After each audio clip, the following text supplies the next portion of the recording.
महाभारत में लिखा है कि एक बार ऋषि बद्रिक आश्रम गए तो वहां नारायण भगवान को श्राद्ध करते हुए देखा। बद्रीनाथ भगवान को श्राद्ध करते हुए देखा तो ऋषियों को बड़ा आश्चर्य हुआ। बोले महाराज ये आप क्या कर रहे हैं? भगवान बोले हम श्राद्ध कर रहे हैं।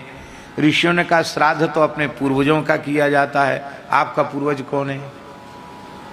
भाई पिता को जल दोगे, पिता के पिता को जल दोगे, पितामह को जल दोगे, प्रपितामह को जल दोगे, पिता मातामह को जल दोगे, प्रमातामह को जल दोगे, वृद्ध प्रमातामह को जल दोगे, तो आपके न तो पिताजी के खानदान में कोई है न आपकी माताजी के खानदान में कोई है।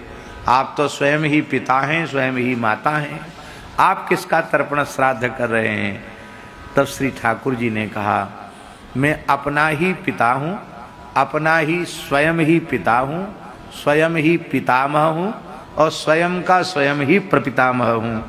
तो मैं स्वयं में अपने आप में ही अपने को पितर रूप में स्वीकार करके श्राद्ध कर रहा हूँ। और आपको स्मरण में होगा अनेन श्राद्ध कर्मणा अथवा तर्पण कर्मणा सर्वेषां पितृरूपी जनार्दन प्रियताम न मम। सबके पितर भगवान ही हैं, इसलिए श्राद्ध कर्म से भगवान की प्रसन्नता प्राप्त होती है। अब जिस दिन तिथि होती है परिवार के किसी की, तो बोले कोई ब्राह्मण बुला दो, उसको जिमा दो, हो गया। अब ब्राह्मण भी नहीं जिमाते, कहते भाई भांजे को बुला के जिमा दो। तो गामन में तो ऐसा बोलते हैं कि एक भांजो 100 बामन के बराबर है।